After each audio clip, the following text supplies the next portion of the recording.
Olá, boa noite. Eu sou o jornalista Cefas Carvalho e estamos começando mais uma edição do programa Conversa de Botequim.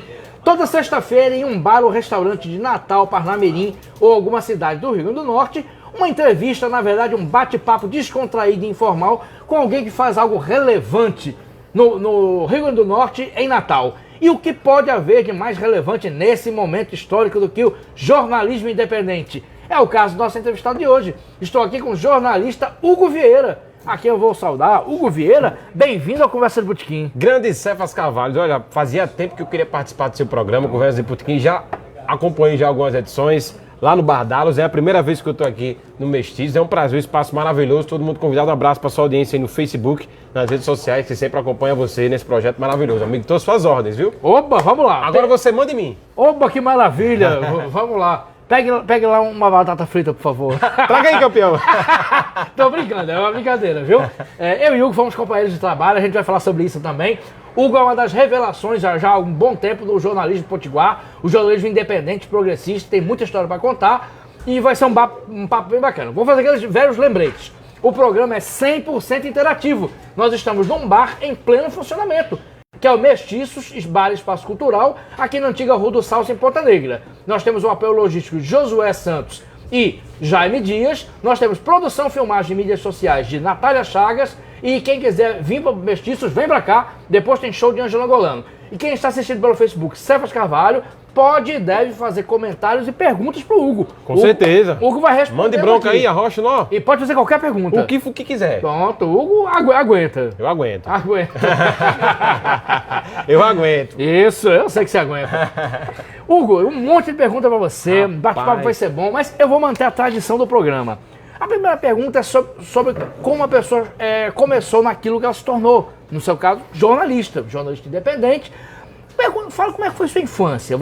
Eu sei que a gente é amigo, eu sei que você nasceu nas Rocas, você é muito jovem, você é de 95, exatamente. Você é um menino. Mas me conta, como é que foi sua infância, o que é que você queria ser quando crescer, como é que tudo começou, Hugo? Olha, meu querido Cefas Carvalho, como todo garoto das Rocas, né? Todo garoto de periferia, ele quer ser o quê? Jogador de futebol. E modesta à parte, eu era um bom lateral direito. É sério? Hugo? Eu era bom, cara. Eu era bom lateral direito, inclusive fiz parte da base do Alecrim por um pouco período, na lateral direita. E também fiz alguns testes em alguns pequenos times aqui de Natal, mas não deu certo. Mas isso na adolescência? Na infância para adolescência. Na infância para adolescência? Infância para adolescência. Nossa. Exatamente. Eu gostava muito de futebol, né? E o bairro das Rocas, ele respira futebol. Sim. Ali, futebol e samba. Futebol e samba. Ali tem grandes nomes do futebol, né? E também, justamente, do samba. Mas como eu estava crescendo, adolescência, e não tinha conseguido nenhum clube, eu falei, não, é melhor fazer o Enem, que é melhor, né? Não tinha um empresário de futebol. Mas tinha quando era criança, para adolescente, e queria jogar futebol, eu sempre cresci assistindo televisão, cara.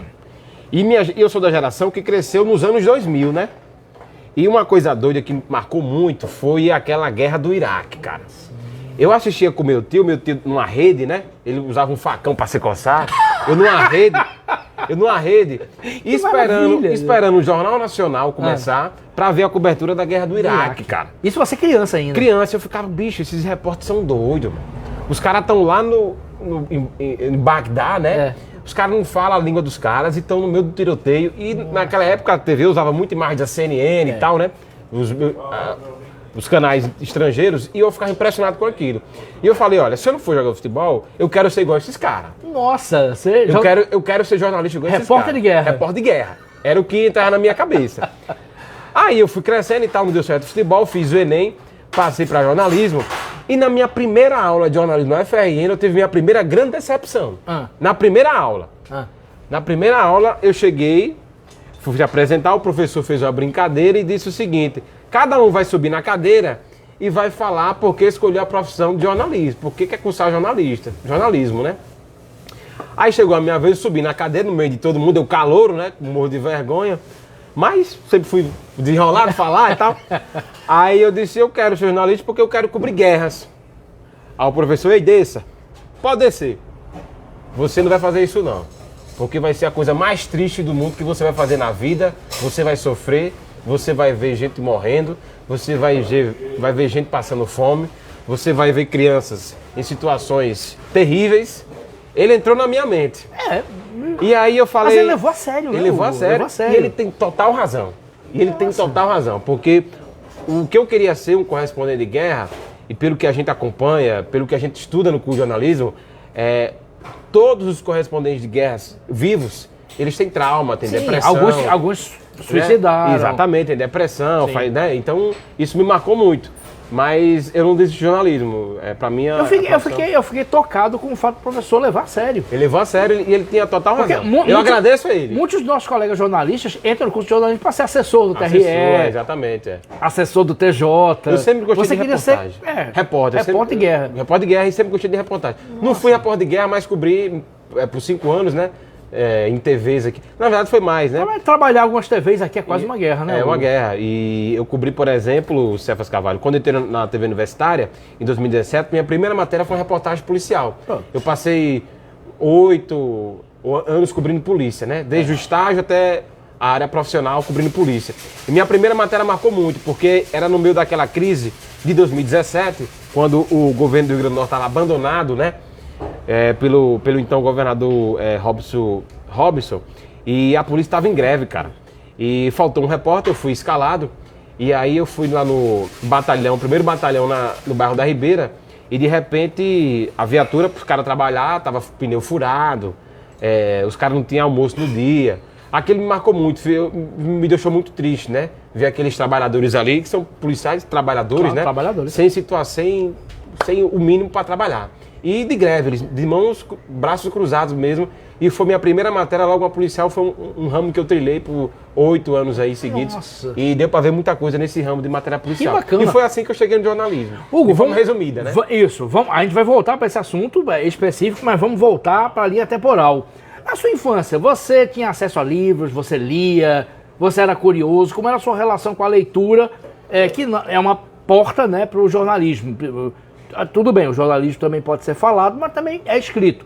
Como é que era a sua leitura, como é que era a sua assimilação de leituras, Hugo? Cefas, eu era uma criança curiosa, porque eu sempre gostei de livro. Mesmo, às vezes, não dominando a leitura completamente, criança mesmo, eu sempre gostava de pegar o livro, pelo menos para ver as figurinhas e tal. E quando eu fui me alfabetizando, eu já entrei na primeira série. Primeira série eu não fiz aquele jardim, nada disso. Não. Eu já entrei na primeira série já sabendo ler. Porque eu tive auxílio de uma vizinha que era professora. E sempre no final da tarde a gente ia lá, fazia uma aulinha, tinha um lanchinho, né, e tal. A gente ia lá e aproveitava para aprender também a ler. Isso tudo nas Rocas mesmo? Nas Rocas mesmo. Sua escola foi nas Rocas? Foi nas Rocas, literalmente. E aí já entrei sabendo ler na primeira série. Estudei no Café Filho, Escola Estadual Café Filho, né? Sim. Que dá nome ao presidente da República, do bairro das Rocas, né? Jogador do Alecrim Futebol Clube. Foi vice-presidente de Getúlio Vargas. Exatamente. Assumiu após o suicídio de Vargas. Suicídio de Getúlio Vargas. E aí, estudei minha infância toda no Padre Monte, depois no Café Filho, depois fui pro Padre Monte, que também é outra escola clássica do bairro das Rocas, né? Ali saiu de tudo, doutor, advogado, jogador de futebol, né? Jornalista, gente que não presta, ali tem de tudo. Ali tem de tudo. Que maravilha. E gente boa a maioria, né? Hugo, como é que você classifica a sua infância? Foi tranquila, foi feliz? Cefas, se eu pudesse voltar atrás, eu vivia tudo da mesma coisa, cara. Foi muito prazeroso. Porque eu criado ali na beira da praia, né? Praia do Meio, Rocas, Canto do Mangue, né? Menino correndo solto ali. Eu fazia a prancha de tábua, né? Pra surfar. Ó que onda, velho. Correndo descalço no meio da rua, né? Sem camisa. Eu era moleque de rua entre aspas, né? De rua solto na rua, brincando. Isso, mas sempre com a confiança e com medo de algumas coisas, né? Porque de periferia, a gente tem que calcular, né, mesmo? Às vezes o camarada aí, meu irmão, vamos ali, meu irmão, vou não. Não, vou não. Segura a onda aí que eu vou pra praia jogar bola, né? Tinha muito convite desse, Hugo? Rapaz, de vez em quando aparecia, mas assim, era um... Eu digo que o bairro das Rocas, ele tem uma lei própria, assim. A gente vai entendendo as nuances dos perfis e a gente vai respeitando cada um e eles ao mesmo tempo vão respeitando o nosso jeito também. Então, nem você ultrapassa, nem ele ultrapassa o seu. E existe esse respeito mútuo. Se você quiser fazer o que você quiser da sua vida, você faz. E eu faço o meu. As Rocas têm essa... Tem isso. E é por isso que eu digo que as Rocas, ela poderia mediar uma guerra, como está acontecendo agora, né? Entre Estados Unidos e Irã. Né? Que maravilha. Hugo, eu já entrevistei Tiago Gonzaga, escritor, que nasceu e foi criado em Cidade Nova. Cidade Nova. Ali perto do Lixão. Perfeitamente. E ele falou do estigma lá. Eu também já entrevistei artistas de Mãe Luísa que falaram do estigma. Eu lhe pergunto, você sentia algum estigma quando você falava que morava nas Rocas? Existia isso ou ainda existe? Rapaz, existe sim um certo estigma. Inclusive, outro dia eu estava num bar ali em Petrópolis, né, que é um país de classe média alta, dessa cidade chamada Natal. O Plano Palumbo. O Plano Palumbo, aí de repente disse, rapaz, eu moro nas Rocas. Aí o camarada que é professor aposentado, do meu lado, fala assim, rapaz, eu morro de medo das Rocas. Eu disse, por quê, homem? Você pode ir tranquilo pra lá, ninguém vai mexer com você de jeito nenhum. E ele até hoje morre de medo das Rocas. Desde a infância ele tem um trauma das Rocas. É estigma, eu já né? chamei ele para ir no samba do vagabundo, para andar lá de meia-noite. Ele não vai. Ele não vai. Você tá garantido que você tá tranquilo no bairro das Rocas. Nossa. É um bairro maravilhoso. Inclusive foi o bairro que onde é um bairro de trabalhadores, né, de estivadores, de ex-estivadores, de trabalhadores portuários, trabalhadores ferroviários aposentados, né? É um bairro de gente estritamente trabalhadora, né? O bairro das Rocas. E isso também forma uma consciência de classe nas Rocas Verdade. fundamental. Bem registrado. Eu vou te dar um dado aqui, Cefas, você é um jornalista, você sabe muito bem disso. Por exemplo, na eleição municipal de 2024 aqui em Natal, a candidata do campo progressista, ela só ganhou em 2 bairros de Natal. Eu acho que ela ganhou, inclusive, se eu não me engano, ela deve ter ganhado aqui também, na Zona Sul também, em Capim Macio. Ela ganhou nas Rocas e em Mãe Luísa. Foi verdade. E talvez em Capim Macio. Talvez né? em Capim Macio. E as Rocas, ela tem uma tradição de políticas voltadas ao povo trabalhador, ao campo progressista, né? Lá começou, por exemplo, de pé no chão também se aprende a ler.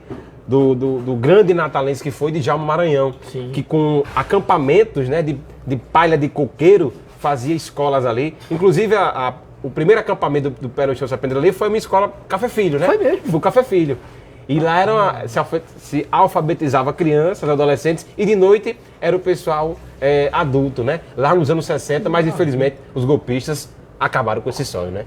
Que registro bacana, Hugo. Perfeitamente. Eu não processava tudo isso. Perfeitamente. Que bacana. Hugo, vamos passar para... Deixa eu só tirar uma dúvida. Você chegou a ler na infância e na adolescência Cabra das Rocas? Cabra de das Homero Rocas. Homem? Rapaz, é um pecado, mas eu não li esse livro até hoje. Não leu? Eu tô guardando esse livro para ler no Que fala de charias e canguleiros. Charias e canguleiros. E mostra como trabalhadores. Exatamente. Realmente, Exato. Ele é um resumo, né? Ele traz essa síntese, né? Eu vou ter que ler esse Homero livro. Homem não era morador das Rocas, né? Era um intelectual, mas assim, me parece que ele escreveu, eu gosto do livro. Exatamente. Com Cabra bastante das sensibilidade. É um clássico, né? Da clássico. literatura potiguar, né? O Cabra das Rocas, né?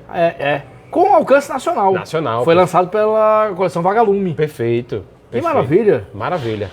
O Cabra das Rocas, esse nome é interessante porque eu não li ainda o livro, mas com certeza perfis parecidos devem existir no bairro das Rocas, com certeza, né? Com certeza. Esse que a gente já falou, né? Do cara que gosta de samba, gosta de futebol, né? sim. É trabalhador, né?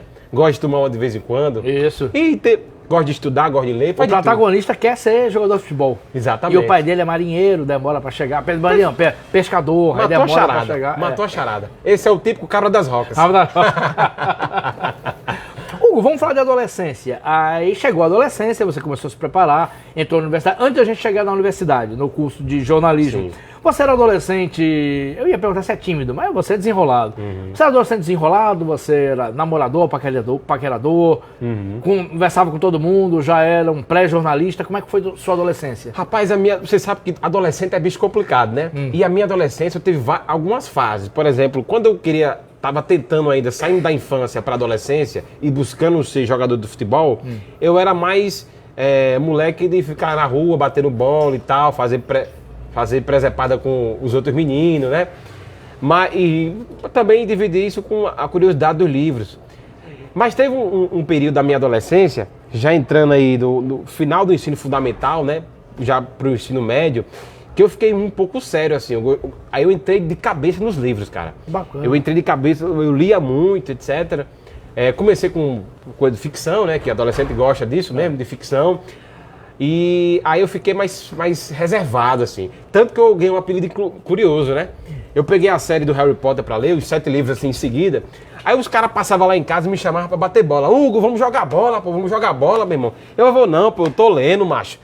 Meu irmão, eu vou dar um apelido pra você. Você agora vai ser John Lennon. Porque você tá sempre lendo, pô. Moleque da Roca, né, pô? Moleque da Roca é muito John Lennon. Moleque da Roca é muito desenrolado. E aí eu fiquei com esse apelido, pô. John Lennon. John Lennon. E eu ficava fissurado no livro, não saía de casa. É. E aí isso me ajudou, inclusive, a outras leituras, a chegar no Enem e passar no Tu leu todos os livros de Harry Potter? Eu li. Foi uma saga importante, assim, pra me aprimorar o gosto pra ele a leitura, né? Que bacana. Eu até hoje gosto muito de Harry Potter, assim. Foi um livro que me ajudou muito. Abriu a porta da literatura pra muita gente, né? muita gente, com Minha certeza. filha, a Nanda, leu o Harry Entendeu? Potter todo. Exatamente. E são fundamentais essas histórias, Bacana, né, cara? Que história bacana, Hugo. Hugo, aí como foi o processo de perceber que não ia ser jogador de futebol ou meio que desistir e entrar, fazer o Enem e entrar na universidade? Como foi esse processo? Pois é, quando eu percebi que já não dava mais para ser jogador de futebol, porque quando você atinge 15 para 16 anos, quem vai ser jogador de futebol já tem empresário, né? Essa fase é fundamental. E os clubes daqui, eles são muito restritos, né? E essa questão do empresário também, ela pesa muito. E aí eu percebi, olha, não vai dar para jogar futebol e ao mesmo tempo eu vou me dedicar mais à leitura, aos livros. E de repente isso foi me levando para outro caminho, o mundo mais, digamos que dos estudos. No ensino médio, por exemplo, eu gostava muito de outros assuntos. Teve uma fase que eu gostava muito de biologia, de física, né? Tu era bom aluno? Eu era bom aluno, era bom aluno. E isso foi me levando para outra realidade, assim, fora do campo da pelada, do futebol, né? Mas isso foi importante também na minha formação, Cefas, porque de repente, se eu não tivesse trilhado esse caminho da leitura, eu de repente poderia não estava aqui, você tá entendendo? Eu não teria ele conhecido, né? A vida é detalhe, né, cara? E de repente, se você faz uma escolha aqui ou faz ali, sua vida muda totalmente. Totalmente. E a entrada no curso? Sua família gostou? Sua família queria que você fosse outra coisa? Eu fui o primeiro universitário da família, né? Foi mesmo? Fui o primeiro, né? E isso é motivo de muito orgulho para minha família. E logo quando entrei no curso de jornalismo, eu senti alguma dificuldade porque era outras leituras, outra dinâmica, né? Eu sempre de escola pública, eu cheguei a fazer um cursinho rápido pro Enem. Mas a realidade é outra, né?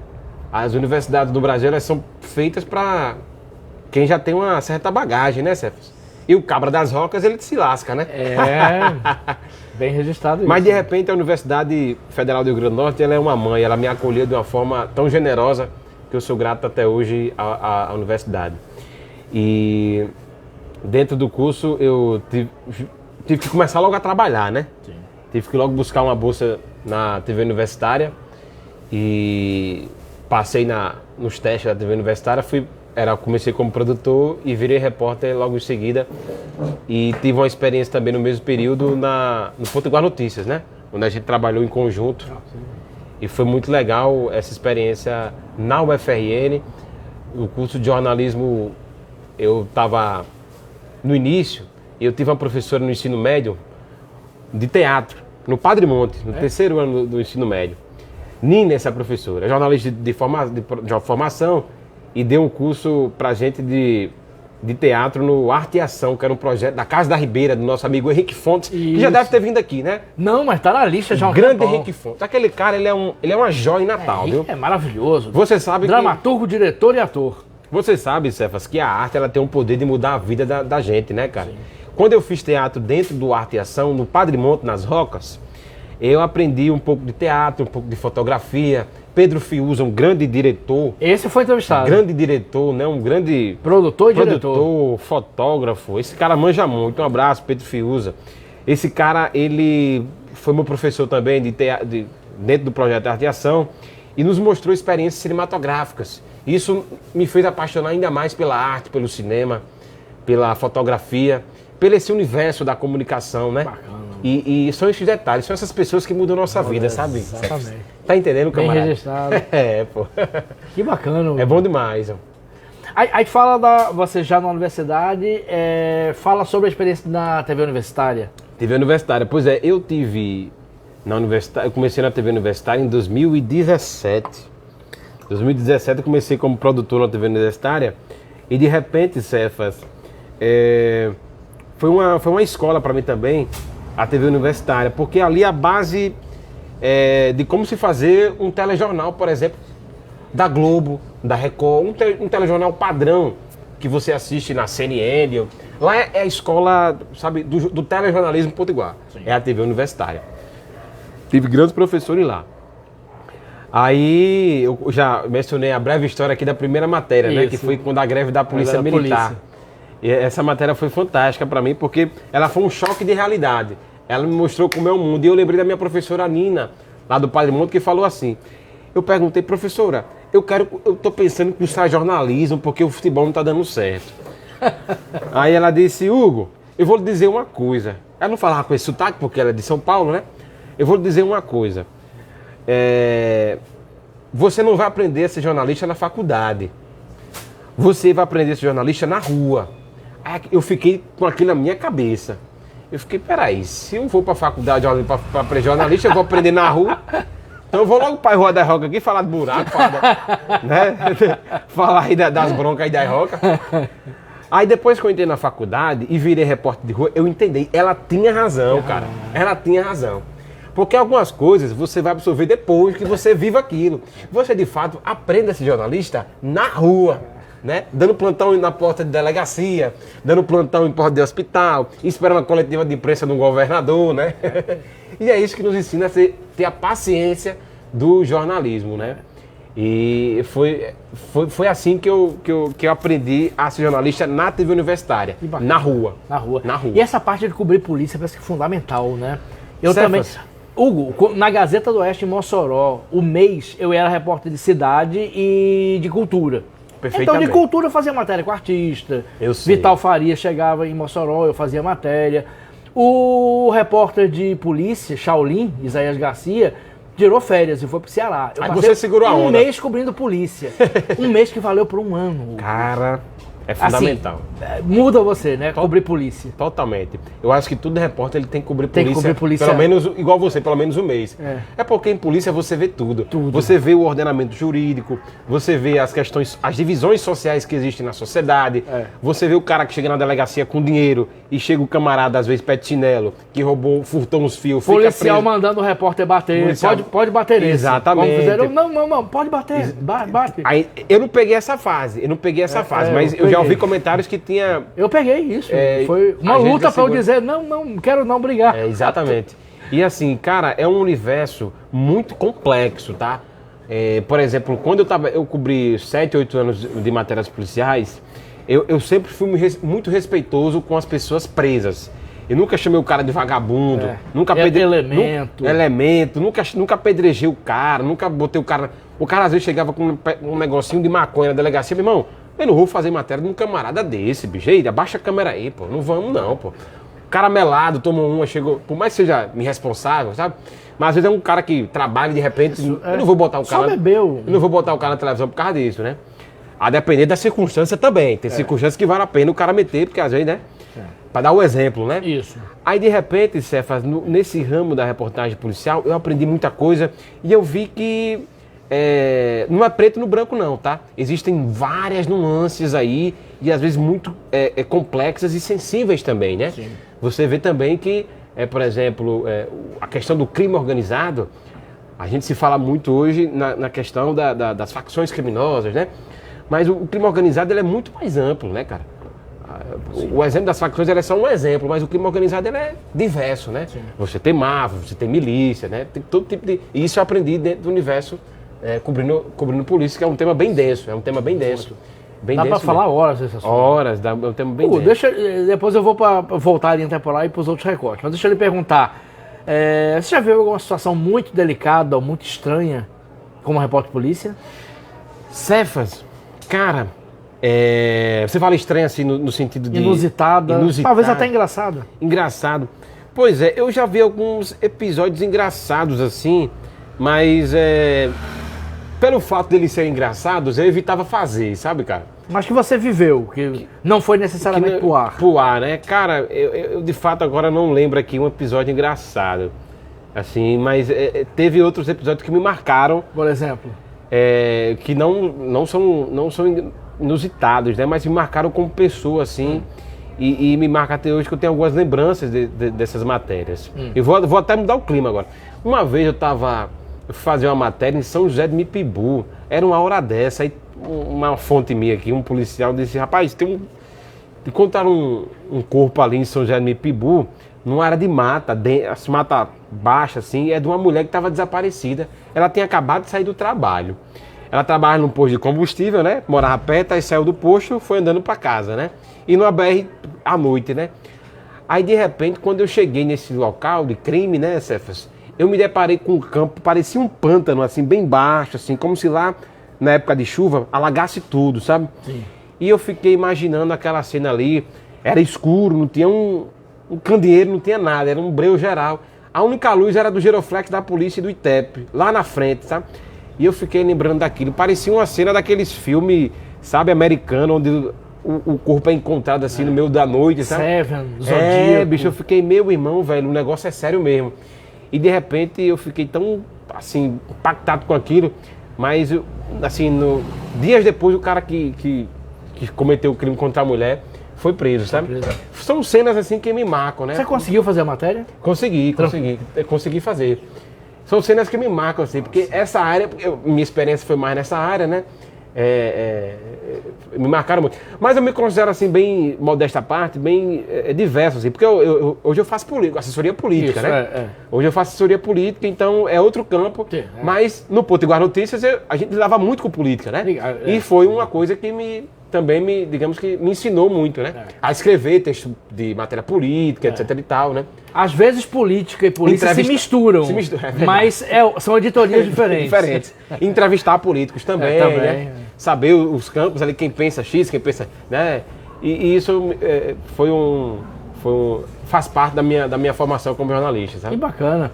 Pra gente encerrar a parte de polícia, você falou da história que você via que não tinha necessidade de fazer matéria, mas você chegou a viver algum dilema ético? Tipo, eu acho que essa matéria não deveria ter ido pro ar, ou me arrependi, viveu? Sim.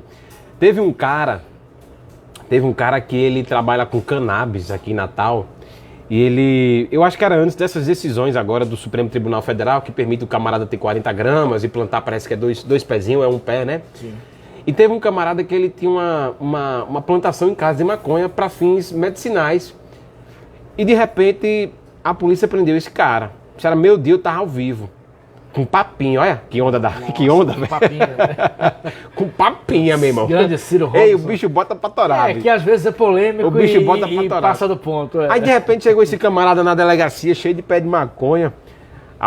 Aí ele chegou com o advogado e eu vi pela figura do cara que de fato ele cultivava cannabis para fins medicinais, assim, pelo menos na maior extensão da coisa, né? Sim. Hugo, vamos entrar ao vivo com o cara. Eu disse, meu irmão, queira não, pô. O cara é de boa, bicho. O cara tá plantando um negocinho dele aí pra ficar sossegado. Se eu não tivesse ao vivo, fosse de noite, meu plantão, eu deixava passar, pô. Mas como tá ao vivo, a chefe aqui, vamos ter que fazer. Aí eu ligo a câmera. Boa tarde, estamos ao vivo aqui na delegacia de plantão. O cidadão aqui acabou de entrar na delegacia com vários pés de maconha. E aí teve que fazer a matéria. Eu fui profissional, isso, né? Claro. Não acusei ninguém de nada, disse a versão do cara. Registrou. Falei com o delegado, falei a versão do camarada que tinha sido preso. E aí, de repente, voltou pro estúdio. Quando volta pro estúdio, Papinha vai comentar. Papinha chamou o cara de bandido, de ladrão. Desceu a lenha no camarada, rapaz, eu fiquei com pena do preso, rapaz. Desceu a lenha no camarada e de repente eu, fila da puta. Mas faz Ciro Robson é um bom profissional. E eu gosto dele, dele. Mas quando ele entra no personagem Papinha, ele vai descer a lenha. Aí vira uma mistura de Luiz Almir com Datena. Inclusive, esse cara, ele processou a TV, viu, Cefas? Esse cara, ele processou a TV. Obrigado. Ele processou. Fez bem, inclusive. Fez bem. Acho que rola até hoje esse processo aí. Hugo, tem pergunta aqui, comentário. Opa, rapaz, um abraço aí pra sua grande audiência aí, viu, Vamos Cefas? Lá. Adélia Costa, poeta e presidente da SPVA. É resenha, viu, amiga? É resenha. Verinha Machado, boa noite, parabéns. Exemplo de persistência e êxito profissional. Obrigado, Verinha. Reafirmando a premissa da qual, através do estudo, o indivíduo pode alçar voos rumo a transformações em sua vida e em seu interno. Valeu, Verinha. Número, gênero e grau. Sempre acompanhando, continua acompanhando aqui. Que bacana. E quem tiver pergunta para Hugo, você já percebeu que Pode ele mandar. responde. Pode mandar. Hugo, então tem essas coisas, né? Por exemplo, isso que você falou é uma coisa que eu ia tocar com você. Às vezes a pessoa acha que o profissional, o jornalista profissional, ele tem total autonomia ou poder. Quase sempre não. Não. Ele está à mercê de uma linha editorial, ele está à Claro. mercê... Aí como é que você vê isso, Hugo? Você vai fazer a priori, eu sou a favor que o jornalista ele respeita a linha editorial do veículo que ele está ligado, né? Ligado. Se ele fez o contrato ali, ele tem que respeitar e seguir a linha do... Sim. Desde que ele não seja antiético, que ele não minta, né? Mas seguir a linha editorial do veículo que ele está ligado. Porém, os veículos de comunicação, as empresas de comunicação, os jornais, as TVs, eles têm uma linha editorial e que isso, de certo modo, impede que o jornalista fale tudo que ele achar que vem na mente dele. Ele não pode fazer isso, Pode né? fazer isso. Por questões editoriais da casa, né? da empresa. Isso limita o jornalismo, o jornalista, mas ao mesmo tempo não impede que ele faça um trabalho profissional. Eu, por exemplo, quando eu trabalhava em empresas de comunicação, eu sempre buscava ser muito profissional e muito ético nas minhas matérias, sabe, Cefas Carvalho? E pelo que eu lembro, assim, poucas matérias foram, a gente chama de derrubar a matéria, né, no jornalismo? Porque derrubar é quando não vai no ar, né? Poucas matérias foram derrubadas minhas, né? Quando eram temas muito sensíveis, não, isso aqui segura a onda aqui, segura a onda aí. Mas, assim, a grosso modo, sempre passou, o meu texto sempre passou, sempre teve uma boa aceitação, porque eu já sabia também onde pisar, né? Então, opa, eu vou por aqui, porque se eu for por aqui vai ser barrado. Então eu vou fazer dessa linha aqui, porque já é a linha que a casa vai aceitar, então vamos seguir aqui. Então eu segui essa intuição aí é minha. Mas, de fato, ela impede, sim, que o jornalista ele se expresse como ele deseja, por exemplo. E isso, Cefas Carvalho, foi me incomodando, cara. Foi me incomodando. Porque, por exemplo, eu era repórter policial. Aí, de repente, entra Fátima Bezerra, uma mulher de esquerda, de um partido de esquerda, e revoluciona a segurança pública no Rio Grande do Norte. Paradigmático o que ela fez na segurança pública, né? Isso aqui não é militância, não. É dado. É dado, E quem diz não é o governo, não. É o Fórum Nacional de Segurança Pública, o pessoal lá da USP, que não passa pano para ninguém, né? E, de repente, um governo de esquerda, um governo que está melhorando o quadro da segurança pública no Rio Grande do Norte. Pra você ter ideia, Cefas Carvalho, na minha primeira matéria, lá na greve, que o pneu furado da Polícia Militar pelo batalhão, o Rio Grande do Norte naquele ano registrou 2.200 homicídios, cara, né? No ano de 2024, o Rio Grande do Norte registra 700 e poucos homicídios, né? Então você sai em 10 anos de 2.200 para 700 e poucos homicídios, né? Então eu vi que a segurança pública estava mudando e eu comecei a dar minha opinião nas redes sociais. Olha, de fato, Fátima Bezerra salvou o Rio Grande do Norte. E de fato ela salvou o Rio Grande do Norte, né? Na questão da segurança pública. Sim. Isso foi incomodando alguns setores ligados aí, digamos que a grosso modo, a oposição ao governo Fátima Bezerra. Isso você estava trabalhando na TV Tropical. TV Tropical. Eu trabalhava ainda e comecei TV Tropical que pertence ao ex-senador José Agripino. Exatamente. Porque eu me tornei um estranho, né? Eu era um repórter policial dizendo que a segurança pública estava melhorando. Mas você já era um repórter conhecido da Tropical. Sim, já bastante. Bem conhecido. Bastante. Então me tornei um patinho feio. Pô, o repórter policial tá falando que tá melhorando, mas de fato tava melhorando. Eu não podia ir contra a minha... Sabe? Não vai brigar com os dados. Com os dados, não tem como, cara. Eu não posso apostar no caos. E se tá melhorando, eu não vou querer que a periferia continue morrendo. Eu não vou querer que pessoas percam suas vidas pela questão do crime. Se tá melhorando, eu vou falar que tá melhorando, né? E aí, isso foi com certeza um dos motivos pela minha saída lá da TV. A gente vai falar mais sobre isso. Então, agora, Hugo, vamos chegar a um ponto. Na verdade, eu estava adiando, mas vamos ter que chegar nisso. Vamos chegar para Potiguar Notícias. Eu lembro do dia que você chegou lá. Rapaz, mas eu quero saber a sua versão. Saudoso Pinto Júnior. Eu cheguei no Potiguar Notícias, rapaz. Eu acho que tinha aberto no Cigaá. O Cigaá é um site que a gente tem na UFRN que os alunos ficam vendo as notas, né? Onde tem estágio. Aí abriu Potiguar Notícias. Aí eu vou lá. Aí eu fui lá, conversei com o Pinto Júnior rapidamente. Já tinha falado da minha experiência na TV Universitária. Pinto Júnior era uma pessoa tão amorosa, tão amigável, que a gente, nessa conversa assim, que a gente parecida, a gente já se deu bem, sabe? Rapaz, esse cara aí do chapéu é desenrolado. E de repente, com o Pinto Júnior, cara, eu comecei a trabalhar, acho que eu fui numa quinta-feira, na segunda-feira eu tava na redação. Ele já botava pra trabalhar. Eu já tava na redação. Pinto era da prática, né? Era prática, eu já tava na redação, produzindo texto, fazendo matéria dos entrevistados e tal. E o Potiguar Notícias também foi uma casa muito massa, porque ele me deu esse conhecimento político, né? Porque o Potiguar Notícias respirava política. Era política quase 24 horas. A gente entrevistava prefeito, presidente de câmara. Exatamente. Vereadores. Quase todos os vereadores. Líderes sindicais, né? Presidente de partido, né? Prefeitos de municípios. E eu não tinha noção dessa questão municipalista. A questão municipalista que era uma obsessão de Pinto. Era uma obsessão. Pinto era obcecado pela questão metropolitana. Ele estava à frente do tempo dele, cara. Ele estava à frente do tempo dele, Pinto Júnior, né? Sim. E de repente, se um camarada daquele tivesse um apoio mais, né? Financeiro, literalmente, ele tinha feito história no Rio Grande do Norte na questão da comunicação, né, Céfas? Mas o Potiguar Notícias fez isso, né? Lá em Parnamirim, região metropolitana. E eu fiz várias matérias. Uma coisa assim que me marcou também foi aquela cobertura de Parnamirim, né, cara? Porque chegou uma época que a gente começou a cobrir Parnamirim muito forte. E Parnamirim já tinha entrado numa questão política complicada, né? De escândalo de corrupção. E a gente fez uma cobertura ampla, né? Daquela operação chamada, acho que teve a Cidade de Luz, já teve outra operação, que foi de contratos à prefeitura, e a gente deu várias coisas assim com exclusividade, que repercutiram em jornais de Natal, né? Sim. Foi um período bem... Intenso. E Pinto Júnior era um democrata, né? Aquele cara... Ele era um democrata de verdade.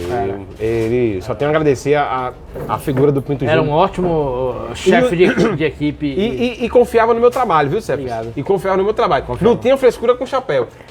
Isso era uma coisa bacana. E eu ia cobrir os eventos políticos, né? O governador, era Assembleia Legislativa, eu de camisa, né, social, gravata e chapéu. E ele dava maior valor, o Pinto Júnior. Esse é o nosso repórter. Você era o único repórter que ia trabalhar de gravata e camisa social. Exatamente. E de chapéu. O chapéu era o plus. Era o plus. E de repente o Pinto Júnior dava maior valor, cara. Sim. Porque num veículo mais tradicional, jamais eu iria me apresentar assim, né? Ele gostou do chapéu, ele me consultou. Ele sabe, o Hugo, repórter, vou deixar, né? Claro, respeite a individualidade alheia. E ficou uma marca sua. Ficou uma marca. Grande Pinto Júnior. Saudade, amigo. Tá assistindo a gente. Com certeza. Em algum lugar. Nos bytes, lá em cima. Beijo pra Irandi. Beijo pra Irandi, uma querida. A pergunta é de Cláudio Negrão, que tá aqui. Grande Cláudio Negrão, um abraço, meu Cláudio querido. Negrão. Uma pergunta. Hugo, o jornalismo investigativo é um trabalho que exige muita discrição e uma relação de confiança sigilosa com as fontes. Na sua experiência, como você consegue equilibrar a necessidade de proteger as fontes e manter o sigilo necessário durante a apuração sem comprometer a profundidade e a qualidade da investigação? Pode dar um exemplo que marcou sua trajetória? Boa pergunta. Vixe Maria, grande Cláudio Negrão, um abraço, amigão, pela pergunta aí, viu? Satisfação. Cláudio, cara, é um assunto muito complicado você lidar com fontes. É complexo, né, cara?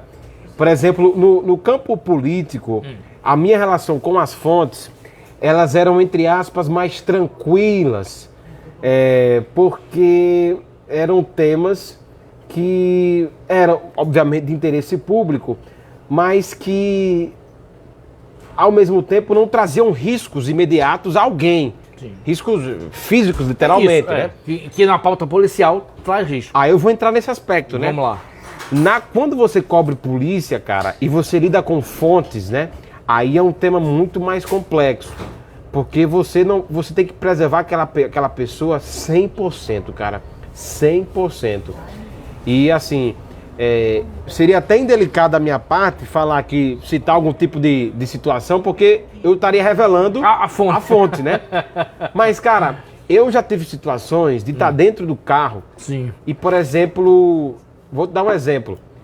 De entrar em contato com o Ministério Público e falar assim, olha, essa pessoa precisa ser protegida.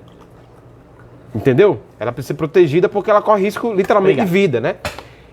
E nesse nível, assim, sabe? Nesse nível, sabe, Cláudio? Então é nessa relação que a gente lida, sabe? É muito complexo nessa área policial. Na área política é mais tranquila. Hoje, por exemplo, como eu comecei a fazer um trabalho nas redes sociais de investigação e tal, eu acabo recebendo muito feedback no meu privado, no Instagram. O pessoal, olha, Hugo, tem essa informação e Anônimo tal. ou Anônimo. Segue isso aí e chega muita informação boa, né? Eu acho que pro jornalismo hoje, você lidar com as fontes está mais fácil, né? Até porque você vai ser alimentado de forma mais rápida pelas informações que chegam ali de forma instantânea no seu WhatsApp, mas, no seu Hugo, Instagram, no seu aproveitando o gancho de Cláudia e pegando sua experiência e conhecimento nessa área, tem que fazer apuração, né? Não adianta fazer como blogueiro que pega a denúncia e bota sem apurar. Fala sobre isso de você, ter a fonte, ter a denúncia, mas tem que fazer a apuração. Sem sombra de dúvida.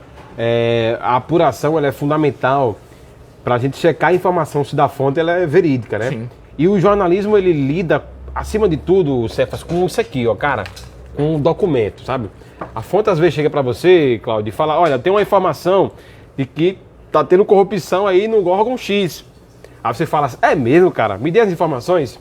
Aí você vai ter que ir lá, checar, vai ter que ir no Diário Oficial, vai ter que usar ferramentas que, por exemplo, são disponíveis na Associação Brasileira de Jornalismo Investigativo, que tem uma série de ferramentas que facilitam você rastrear. Portal da transparência, né? Você vai ter que checar CNPJ, vai ter que checar nomes. Isso vai construindo a matéria investigativa, que é aos poucos, você não pode se emocionar, pra gente não dar aquela famosa barrigada, né? A barrigada é o eu jornalístico que pode comprometer, inclusive, a carreira de muitos jornalistas. Pode levar a gente pra desgraça e pode lhe causar uma prisão ou até um processo. Mas, Cláudio, você fez a pergunta de $1 milhão. Logo é das fontes, cara. A das fontes é de $1 milhão. Essa é de $1 milhão. Mas obrigado pela pergunta, campeão. Essa é mais difícil. Não existe jornalista sério, investigativo sem fonte, né? Não, cara, não.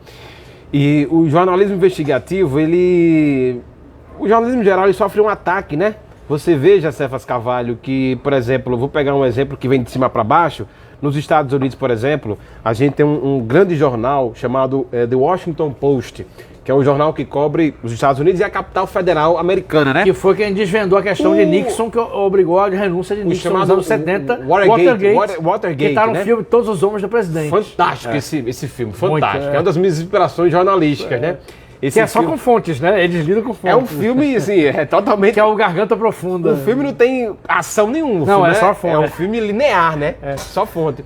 E assim, o jornalismo investigativo, cara, ele tá cada vez mais difícil de fazer, porque você tem as grandes empresas de comunicação ligadas a conglomerados econômicos que acabam tendo consequência direta na redação. O Jeff Bezos, o dono da Amazon e, consequentemente, o dono do Washington Post, ele proibiu, literalmente, que o Washington Post se pronunciasse, tomasse uma posição editorial acerca da última eleição presidencial. Obviamente, os editores e a redação iam apoiar quem? Kamala Harris, porque é do campo democrático. Sim. Mas o Jeff... Ei, segura a onda. A gente não vai apoiar ninguém aqui, não. Você tá entendendo? A CBS, por exemplo, que tem um programa fantástico, todo domingo na TV americana, é o 60 Minutes, que é os 60 minutos, que traz reportagens absurdas, fantásticas, bárbaras. O Trump, ele ameaçou em processar a CBS. Ele fez uma ação judicial contra a CBS por difamação, alguma coisa. A CBS voltou atrás e falou, beleza, se for pra gente perder na justiça, a gente vai segurar a onda. E segurar a onda, sabe? Então, o jornalismo ele tá sob ataque ferrenho no mundo todo. Aí você tem a Folha de São Paulo, que até assina a Folha de São Paulo para acompanhar o noticiário, mas tá dando raiva, viu, meu amigo? Tá dando raiva. Porque de repente os caras soltam um editorial a favor da venda da Petrobras, cara. Literalmente. Aí quem paga o editorial é André Esteves, o dono do BTG Pactual. A Faria Lima, né? Aí é brincadeira. Que comanda o Estadão, a Folha de São Paulo. Sendo patriótico, pô. Né? E sendo patriótico. Isso não é ser patriota, né? Hugo, alguém vai acabar fazendo essa pergunta, mas eu vou adiantar. E o jornalismo independente nacional, como é que você vê? ICL... Rapaz... Eu não sei se você considera o Intercept Brasil dentro desse espectro, mas enfim... Como é que você vê o jornalismo independente? Aqui no Rio Grande do Norte temos o Saiba Mais. Perfeitamente. Aí a gente vai chegar nesse ponto, mas tem você, Silvério Filho, Isso. Gustavo Braga, As raposas, né? a Raposa, As Daniel raposas. Menezes, Bruno Barreto em Mossoró. Mas assim, nacionalmente, como é que você vê isso? Antes da gente falar do local, né? O nacionalmente, eu acho que o jornalismo independente, ele vive o seu grande momento após o The Intercept publicar talvez as reportagens mais importantes do século XXI no Brasil, que foi a Vaza Jato, né? Ali vamos concordar, independentemente se você é de esquerda, de direita, de centro, de A, de B, de C, temos que concordar que a maior publicação jornalística do Brasil no século XXI foi a série Vaza Jato. Não foi da Globo, não foi da Folha de São Paulo, nem do Estadão. Foi do Intercept, um canal independente. Que foi o jornalismo clássico. Clássico. Fonte, vazamento, apuração, sabe? E publicação. Publicação bem feita. Aquilo foi paradigmático, foi um divisor de águas, né? Porque deixou todo mundo, eita, a gente levou nas costas aqui, né? E isso mostra como é que funciona o jornalismo da grande mídia aliado aos interesses financeiros. Então, eu acredito que o jornalismo independente no Brasil hoje, nós temos aí vários exemplos, né, de redes independentes. Tem o Mídia Ninja, tem o próprio ICL, que é um canal... ICL é fantástico, cara. É um canal necessário, que a gente estava precisando de algo profissional nesse modelo, sabe? Nesse modelo, sabe? Ele tem uma cara de profissional. Você assistindo o canal do UOL e do ICL, você não diz quem é quem. Mas o ICL é independente. É isso que é fundamental, sabe? Reinaldo Azevedo, você bota dentro desse espectro, sim ou não? Reinaldo Azevedo. Esse cara, ele é curioso, cara, porque... deu um nó em você.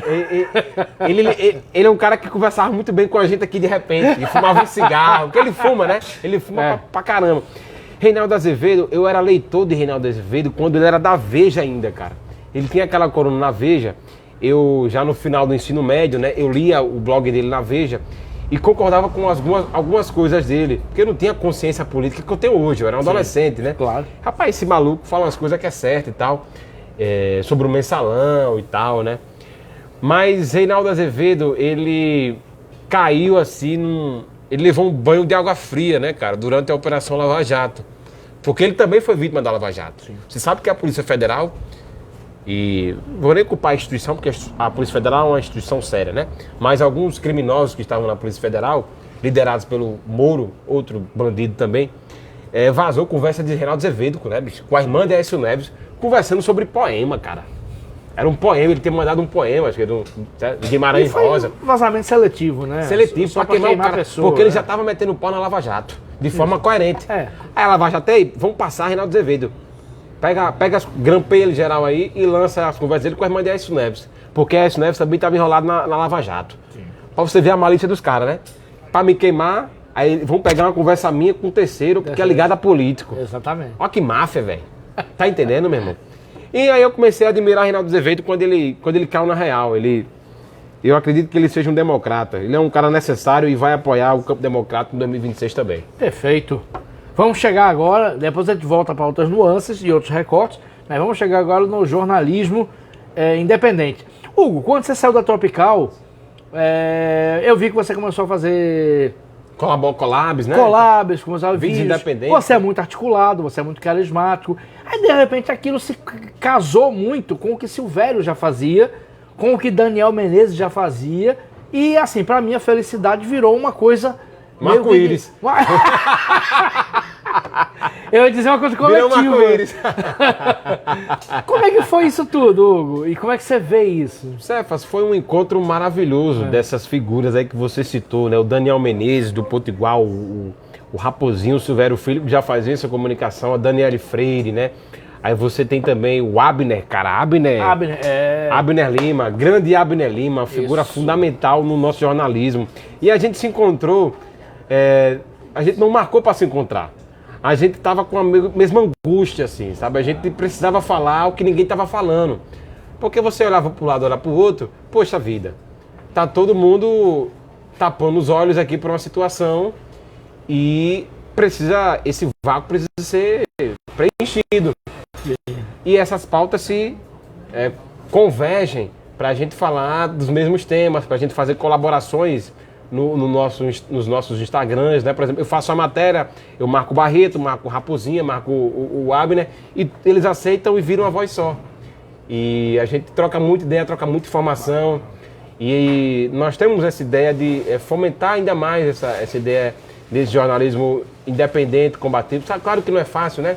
Porque você capitalizar no jornalismo independente é quase impossível, viu, Cefas, né? Porque você sabe que o empresariado, a grosso modo, ele é de direita, né? Então, de repente, ele vai... Algumas pautas ali do campo do jornalismo... Eu não vou nem dizer do jornalismo independente. Do jornalismo puro, jornalismo original, aquele jornalismo sem preto no branco. E em algum momento ele vai estar em choque com o ramo empresarial, né? Sim. E alguns setores, obviamente. Sim. Ele vai entrar em choque. E isso vai dificultar captação e etc. E é por isso que existem essas alas divergentes, né? Hugo, em um Brasil, em um mundo tão polarizado, ainda é possível fazer um jornalismo, entre aspas, isento, imparcial? É possível ainda? Cefas, isento, imparcial... Se é que existe isso. Se é Eu que quero a sua existe opinião, isso, né, cara? Não. Isento, não. Você pode ser... Você deve ser o mais honesto possível. Você deve ser o mais honesto possível, assim, sabe? Isento, imparcial não, porque você vai ter várias nuances, seja do seu próprio veículo de comunicação que tem uma linha editorial firmada, ou, por exemplo, se o seu veículo de comunicação ele recebe apoio de algum setor político, empresarial que pense de alguma forma. Então você sempre vai ser pautado na sua sombra por algo, sabe? A sua caneta vai escrever algo que... você vai ter a consciência, no seu subconsciente, olha, não posso falar disso aqui porque alguém pode achar ruim. Mas é possível ser honesto no jornalismo. É possível ser honesto, cara. E eu acredito nessa honestidade. E vários profissionais que seguem essa linha estão indo para o campo totalmente independente mesmo. Totalmente independente. Independente, porque eles já não se reconhecem dentro das redações, digamos assim, né? Ao mesmo tempo é triste e ao mesmo tempo é animador saber que profissionais como esses estão trilhando um caminho da informação responsável. Isso. Responsável. Acima de tudo, né? Perfeito. Tem pergunta e comentário aqui, mas para aproveitar o gancho... Não, deixa eu fazer a pergunta logo. Fica à vontade, meu querido. Comentário, posso fazer aqui? Do Deviana.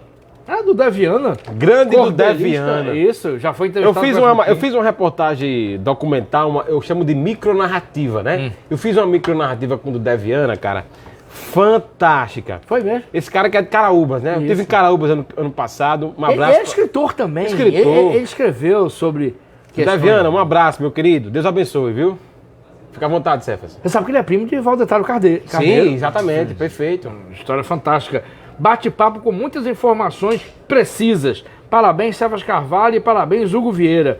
Vocês são feras. Valeu, Dudé. Um abraço, queridão. Você é fera também. Hugo, pergunta que eu ia fazer é o seguinte.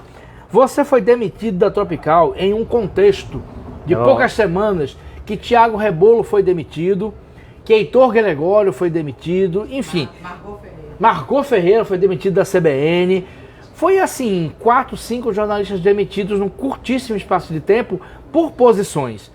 Aí Thiago Rebolo, quando deu entrevista, com aquela elegância, fleuma dele, ele narrou com detalhes a demissão dele.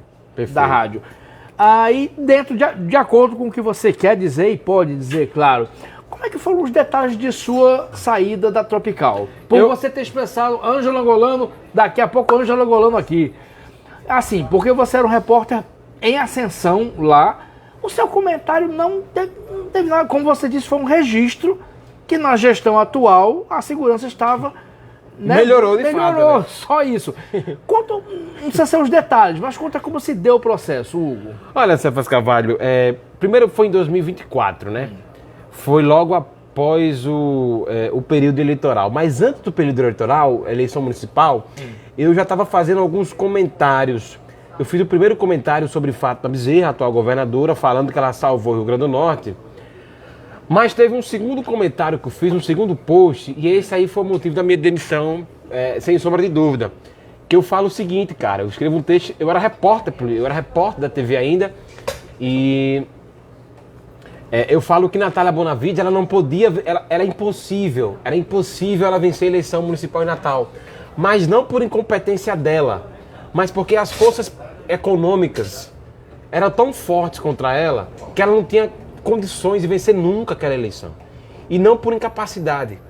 É porque, e eu falo no texto, que o que estava por trás da eleição de Paulinho Freire, que é do União Brasil, o mesmo partido do dono da minha ex-empresa, que é o presidente estadual do partido, que é de Paulinho Freire, eu trabalhava na TV do Caro e tive a coragem de fazer um comentário desse. José né? Agripino. O ex-senador.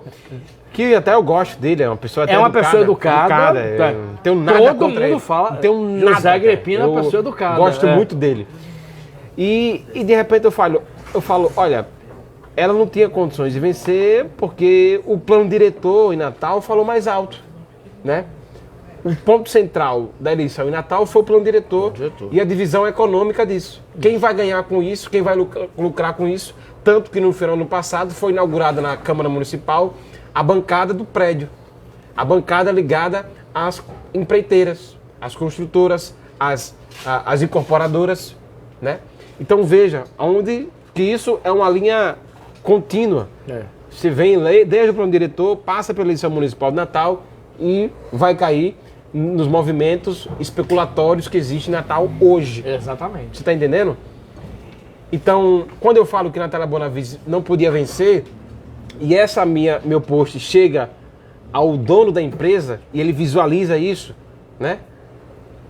E vai gente no meu post falar assim, olha, demissão à vista. E foi um post pessoal seu. Gente que trabalha para blog de extrema direita vai no meu comentário e fala, vai ser demitido. E de fato eu fui demitido. Né? Como é que você recebeu a demissão? Foi Cara, por qual via?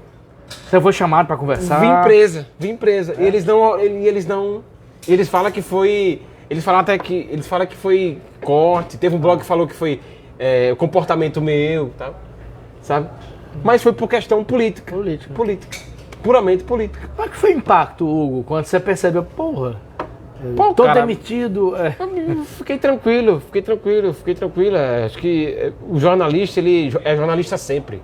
O jornalista, ele não precisa de empresa para trabalhar. O jornalista, ele pode começar a falar da rua dele, né? Então, o jornalismo é a profissão mais livre do mundo, eu acho. Porque você não tem, sabe, você não tem ninguém para mandar em você. Você vai falar o que você acha interessante, quando você tem essa possibilidade, né? Entende? Que bacana. Você pode até fazer um programa de entrevista num bar, por exemplo. Num bar, por exemplo. Tem coisa melhor do que isso? Uma coisa boa. Cláudio Negrão, que está aqui, está com mais uma pergunta. Hugo, Cláudio, amigo, um abraço. Há poucos apresentadores ou apresentadoras negros ou negras nos telejornais da TV aberta. Qual o papel de vocês, jornalistas, dentro e fora das redações, para combater o racismo estrutural? Ótima pergunta. Que ainda marca a imprensa brasileira. Boa pergunta. Cláudio, essa é fundamental porque quando eu estava querendo ser jornalista, eu tive poucos exemplos de jornalistas negros, principalmente na TV, cara. Eu vi o Heraldo, né, na Heraldo Globo. Pereira. Eu vi a Glória Maria, mas eram muito poucos, cara. Isso, para quem é negro, vai criando uma confusão na sua mente. Cria uma confusão. Você está assistindo televisão, telejornal, pô, todo mundo é branco, beleza. Eu não tenho essa capacidade de fazer essa análise crítica. Mas você vai aqui normalizando isso, assim. Você, poxa vida, será que televisão é pra gente preta mesmo, né? Não é isso. Né, Cefas? E acredito que com a política de cotas... Oba. Obrigado, Raio. Obrigado. A política de cotas implementada ainda na gestão do ex-presidente Lula, né? Acredito, né? Ela foi democratizando os cursos de jornalismo no Brasil. E os profissionais que foram se formando eram cada vez mais a cara do Brasil, né? Porque o Brasil, ele pode ser tudo, menos um país totalmente cristão branco. Ele pode ser tudo. Ele é também cristão e branco, mas não é só isso, mas não né? é só isso, mas não é só isso, né? Ele é preto, ele é indígena. E nem é a maioria. E ele pode ser, óbvio que ele é, né? A nossa tradição europeia, né, da colonização, né? Deixou marcas aí, né? E faz parte da nossa história. Mas também não é só isso, né? Sim. E foi democratizando também as universidades, as políticas de cotas, e consequentemente, as redações que foram absorvendo esses profissionais para os meios de comunicação. E aí surgiram Majus, surgiram os Hugos Vieiras, surgiram essas Thiago outras Reboulos. pessoas, os Thiagos Reboulos, né? Mas, cara, eu lembro de uma matéria, viu, meu camarada Glória Maria, ela foi impedida de entrar no hotel, no Copacabana Palace, cara. No Copacabana, eu acho que era no Copacabana... Bem lembrado. No Copacabana Sim. Palace. Teve um evento lá que ela foi cobrir e não... deliberadamente, não é fake, não é invenção. Deliberadamente não deixaram ela entrar porque ela era negra. E aí ela fez uma reportagem disso, e aí a Globo, aqui eu vou dar os créditos pra Globo, né? E pro editorial da Globo nessa época, que no final dos anos, no início dos anos 80, teve a coragem de exibir essa matéria, cara. De Glória Maria sendo impedida de entrar no Copacabana Palace. E aí você sabe o poder da família Maria no Rio de Janeiro, né? Sim. Aí depois Glória Maria entrava lá até do jeito que ela quisesse, né? Mas, assim, foi um fato muito triste, né, cara? Foi um fato muito triste. Né? Hugo, e aproveitando o gancho da pergunta do Cláudio, você já sofreu racismo? Já. Rapaz, qual preto no Brasil não sofre Então, racismo, né? mas assim, no jornalismo, por ser jornalista, No jornalismo, não senti. Não? Não senti. Mas, assim... no exercício no da profissão de jornalista. No exercício, não senti. Não? Porque eu já meio que peguei essa geração mais open mind, assim, meio mente aberta. Se eu sofri, eu não percebi. Tá. Mas teve um caso quando era criança, cara. Criança não, adolescente, né? Eu tava voltando da escola, bicho. Aí uma coisa me marcou muito. Eu tava caminhando da escola e... nas rocas, né? E eu me deparei com duas mulheres brancas vindo na minha direção. E uma dessas mulheres, ela tava com um carrinho de bebê, cara. E eu tava com meu Black Power assim, tá? Coisa de adolescente. Camisa regata, meu Michael Jordan. Aí eu passei por elas e a primeira do carrinho de bebê falou assim, ó. Eu gosto tanto de negro. Mas ela não falou assim, eu gosto tanto de negro com tom amigável, né? Ela falou assim no tom de pegar você. Eu gosto tanto de negro, assim, querendo meio que dar uma patada em mim, tá ligado? Eu falei, filha da puta. Eu quis pegar uma pedra assim. Mas eu falei, não, ela tá com a criança. Ela tá com a criança. A criança não. Você é louco. Deixa ela embora. Deixa ela embora. Foi um caso explícito, assim, de racismo que eu sofri. Nossa. É complicado. Inclusive, Cefas, eu sou um entusiasta da pesquisa, né, cara? Isso. E, meu camarada, eu sou neto de uma mulher preta de Santana do Matos. Uma preta, mas é preta. Família do Seridó. Eu tenho família em Santana do Matos. Que é Seridó. Eu tenho um primo em Santana do Mato. Mas não é preto igual eu não, é preto mesmo, de verdade. É preto de verdade. E de repente, eu fiz uma pesquisa num site chamado My Family Tree. Acho que é um site que reúne um banco de dados aí. Isso. E de repente eu cheguei à família, minha família é em Santana do Matos, que é uma família de quilombolas, cara. Família dos Ramos. Família dos Ramos, cara. Nossa. Uma família de tradição preta, gente descendente direto de escravos. É mesmo? A minha avó era uma negra linda, cara. Nossa. Filha de Luiz Ramos, um negro grandão assim, bonitão, um cara charmosão, lá de Santana do Matos. E é uma linhagem diretamente ligada à escravidão, Cefas Carvalho.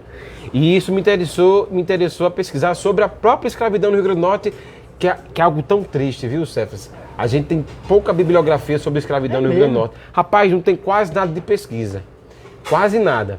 Inclusive, parece que Coquinho, o historiador, está para lançar um livro aí sobre uma pesquisa extensa que ele fez sobre a escravidão, mas está só adiando o lançamento do livro, talvez por novas pesquisas que estão entrando na composição do livro. Ah, você pensa em pesquisar mais? Muito, Cefas, muito.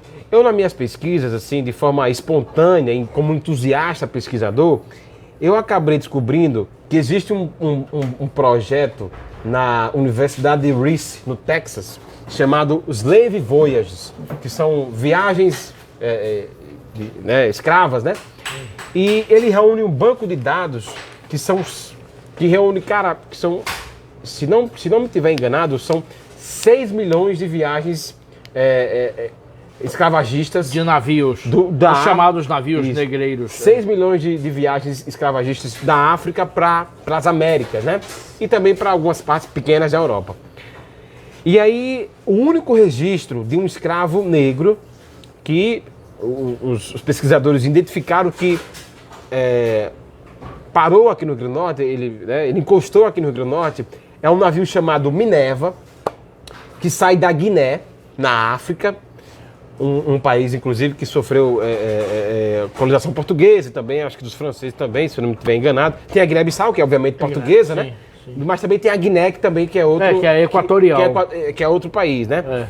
E esse navio, em 1793, ele sai da atual Guiné.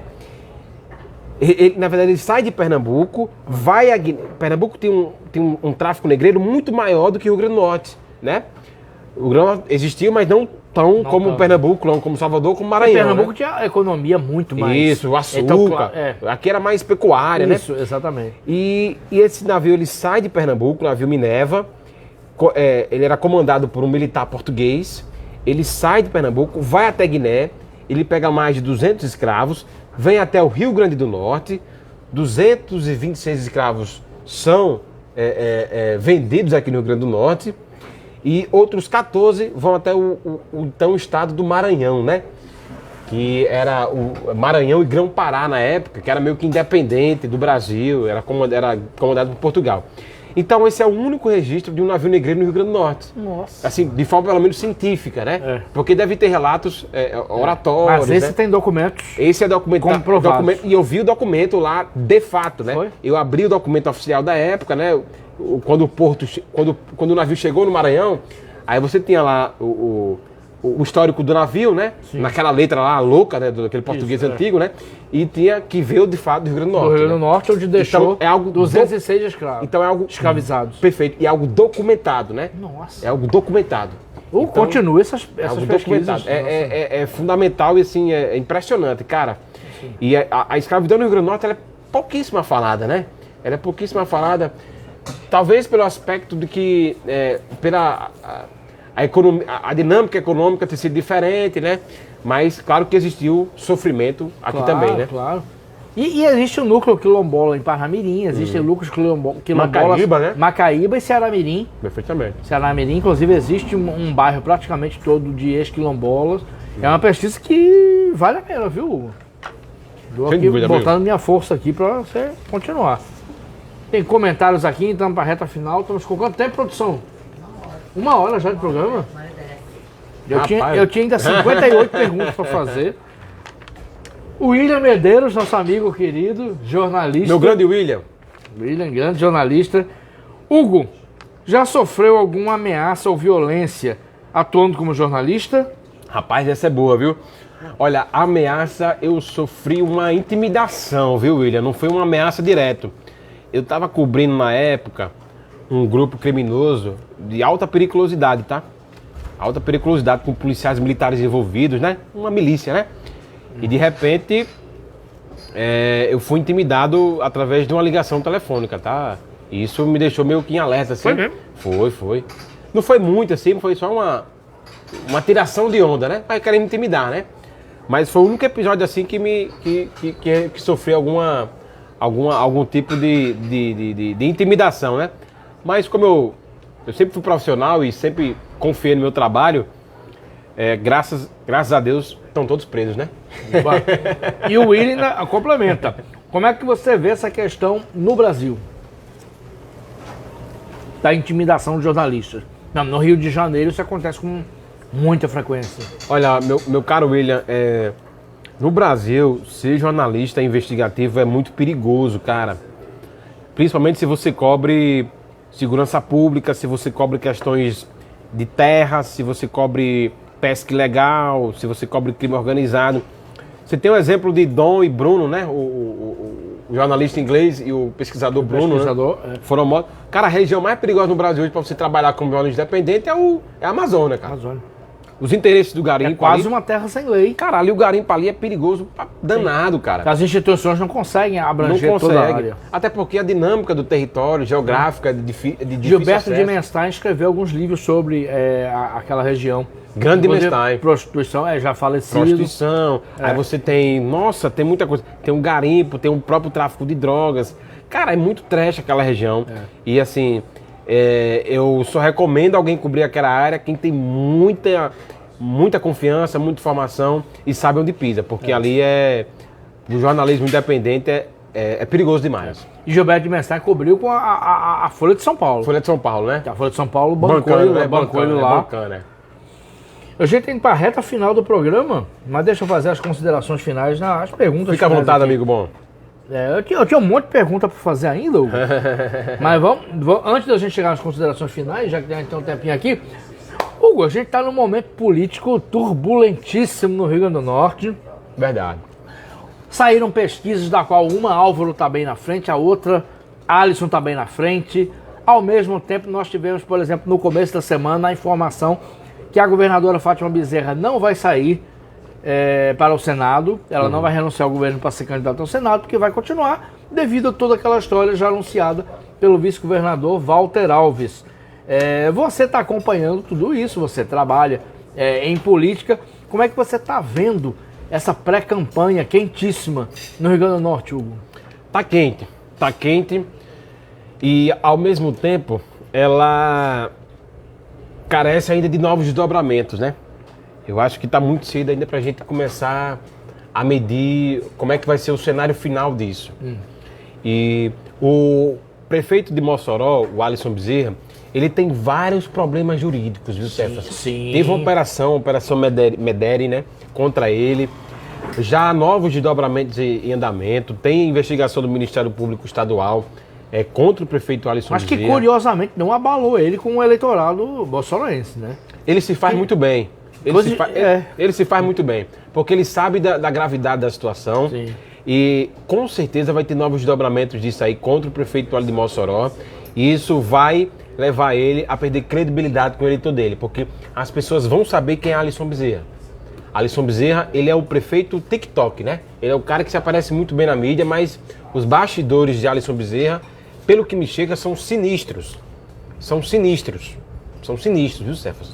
Sabe? Sim. É um negócio pesado que tá rolando lá em Mossoró. Tem coisa pra vir. Tem coisa pra vir aí e o futuro dele político, se eu fosse ele, eu segurava a onda dele. Eu segurava a onda porque a situação dele pode se complicar. Sobre Álvaro também é cheio de complicação. Álvaro Dias foi o pivô de várias fraudes eleitorais que aconteceram em Natal, né? Tanto que ele é denunciado pelo Ministério Público Eleitoral nas eleições municipais de 2024, Sim. de fraudes eleitorais, compra de voto, Sim. intimidação de servidores, Sim. de cargos comissionados. Que é um né? processo que está correndo na justiça. Inclusive com lentidão, obrigado. Inclusive, ele pode ser impedido de disputar a eleição por um tempo. Ele pode ter o direito político dele cassado. Se o TRE do Rio Grande do Norte decidir avançar sobre isso, porque daqui a pouco faz o processo já está em andamento. Tem andamento. Inclusive, ele pode ter o direito político dele suspenso, né? Por essas irregularidades nas eleições de 2024. E temos o candidato do campo democrático, que é Cadu Xavier, um servidor público de carreira, um auditor fiscal, um engenheiro computacional do governo do estado, servidor, não depende de cargo nenhum. Se ele tem a profissão dele, que é auditor fiscal, e ele tem um compromisso, Cefas Carvalho, de manter o que está sendo feito e de aprimorar. E Cefas, eu falei muito de segurança pública, né? E eu vou falar uma coisa para você, meu camarada. Cadu Xavier, ele representa o salvamento de vidas no Rio Grande do Norte. Porque o que Fátima fez quando eu estava cobrindo segurança pública, diminuindo o número de mortes violentas, foi salvar vidas, né? E Cadu representa a continuação de pessoas serem salvas. Você sabe muito bem que a extrema-direita, a direita, impostos centrais, eles são perigosos. Eles podem apoiar pessoas em pontos chaves que apoiam mortes, extermínio, né? Política de brutalidade contra a periferia, né? Contra o bem-estar social da população, né? Então, acho que o candidato do campo democrático, Cadu Xavier, representa isso. Ele representa a continuidade dessa política que salva vidas, literalmente, né? Perfeito. E contra dados também não tem como se brigar, né? Se brigar. Não vai brigar com dados. Não é salvamento de vidas profético, estatístico, né? Estatístico. Eu lembro bem como era a segurança pública no governo Robson. Eu falo porque eu vivi a situação, né? Sim. Fazíamos matéria sobre isso. Exatamente. Inclusive a rebelião de Alcaçuz foi no governo Robson. Exatamente. Foi muito mal gerida. Foi um absurdo. Enfim. Vou considerações finais, mas 2 perguntas básicas Fica aqui. à vontade, querido. Hugo, várias pessoas hoje, aí eu estava até falando em off aqui, e eu também falei aqui, perguntaram sobre o seu chapéu. vários, amigos nossos, amigas. Isso aqui eu ganhei faz tempo, ó. Pronto. É um de vaqueiro, ó. Mas assim, a primeira vez que eu lhe vi, você chegou para ser apresentado para mim, por Pinto Júnior, com o chapéu. Como é que você começou a usar o chapéu, Hugo? Acho que é a pergunta que todo mundo queria lhe fazer. Rapaz, quer saber, Cefas? Eu achei... Poxa vida, cara. Eu acho que eu não posso definir, assim, um momento... Poxa, eu vou colocar um chapéu na cabeça. Mas foi algo que surgiu na minha adolescência, assim, que... 14 anos, 15? É, cara. Talvez, assim, um estímulo, assim, que eu tive em algum momento sensorial na minha vida, de assistir alguma coisa. Ou, de repente, de alguma coisa familiar, assim. E tem uma memória curiosa, porque minha avó, quando ela era viva, era muito pegada à minha avó, e uma vez eu fui sair de casa sem chapéu. Então, fui sair de casa assim, né? Saindo de casa, ela falou, Hugo, e o chapéu? Falei, rapaz, até minha avó gosta que eu saia de chapéu. Então, o chapéu, eu não posso sair de casa sem chapéu. William Medeiros concordando aí. Adélia Costa colocou que deixa ele porque ele é estiloso. Obrigado, amiga, obrigado. Estilosíssimo. Quem sabe eu chego na Nosso São William Paulo, Bonner. São Paulo Fashion Week, né? Tem toda a sua força. E a última pergunta, você é americano mesmo? Americano. Veio com a camisa do América? Desde criancinha. É? Desde criancinha eu sou americano, cara. Eu era moleque querendo jogar de futebol. Eu assisti jogos de Souza, de Paulo Isidoro, ó. Aquela clássica campanha do América em 2006 que subiu pra Série A. Rapaz, aquele mudou a minha vida. Junto com o Atlético. E você tava naquele jogo? Tava lá. Ei, eu vou torcer Natália Ei, vocês Atlético. salvaram a minha vida naquele jogo. A gente torceu. Pelo Mecão, né? Pelo Mecão. Mas, rapaz, homem, Foi aquele jogo histórico, foi né? Foi histórico. histórico, Aquele né? jogo foi lindo. Eu boto no YouTube pra ver aquele jogo, cara. Hoje jogo bonito e amanhã vai ser 2x0 Mecão. Mas tu era viu? menino quando tinha aquele jogo. Eu era moleque. Era menino. Devia ter 12 anos. Isso, é. Mas sempre foi um cara assim, meio bom da cabeça, sabe? E americano. E americano. Que maravilha. Cefas Tá Cavalho. confiante pra final com o ABC? Com certeza, vai ser 2x0. É? Amanhã é 2x0. Tá, 2x0 Mecão. tá certo. Por isso que eu vim com manta aqui, ó. E eu achando que você vinha com camisa social e gravata, Ô, rapaz. que era como você ia trabalhar. dress code e o dress até code. quando não era o dress code. Então, fazer alguns registros aqui, agradecer os apoiadores, registros necessários. O livro Olhos Verdes, da nossa produtora Natália Chagas, se encontra aqui no Mestiços à Venda. Natália Chagas lançou recentemente um livro maravilhoso de contos. Beijão, Natália. Lembrar que hoje é aniversário de Margot Ferreira, Opa, minha amiga. jornalista querida, Mas, rapaz, ela fazia muito fazendo antes. aniversário na reta final. Beijão, Margot. Já foi entrevistada com o Botequim, faz aniversário hoje. É uma querida, dos melhores jornalistas do Rio Grande do Norte. Sem dúvida, minha Apesar amiga. de ser carioca. Mas já é potiguar há muito tempo. Agradecer aqui ao Mestiços, onde estamos, agradecer a todo mundo que assistiu e agradecer aos nossos apoiadores, sem a qual o programa não seria possível. Agradecer a Associação Médica do Rio Grande do Norte, a Dune Sindicato, Sindipetro, Sintro, Livraria Manimbu, SPVA, Cartório Paiva Amaral, Simmed e também a Cachaça Sanvale. Por falar em Cachaça Sanvale, Rapaz, essa é braba, viu? a Cachaça Sanvale Ô, rapaz. uma cortesia aqui, Ô, rapaz. uma isso aqui- caipirinha. Ô, rapaz, ó. Para Isso aqui eu vou nosso tomar entrevistado. depois do jogo do América, lá na Praia do Olha Meio, aí. ó. Cadê Lá nas Rocas. Nossa. E para Josué, uma cachaça Sanvale Umburana. Mas, Josué. Aí. Ei, vamos brindar, Josué? Aí, ó, pronto, acaba bom. Isso aqui eu vou tomar lá na Praia do Meio, ali na Conveniência Pôr do Sol. Você vai tomar uma dose dessa aqui. Mais um? Maravilhosa. Vou tomar agora. Maravilhosa. Bota pra nós, na rocha. Ixi. E quem quiser vir pro Mestiço, tem as cachaças que Josué faz aqui, que é uma coisa de louco. A gente tava bebendo cachaça de anis aqui. Exatamente, querido. Nossa senhora. Vamos para a reta final. Agradecer a hospitalidade de Jaime e Josué aqui no Mestiço. E, rapaz, o que é Jaime, o que é seu, é? Ô, que Ah, é? invocado, viu? Ô, que invocado, viu? Ei, lá no Líbano, não tem um kibe desse aqui. Não tem um desse aqui, não. Líbano, que aliás foi bombardeado por Israel hoje, né?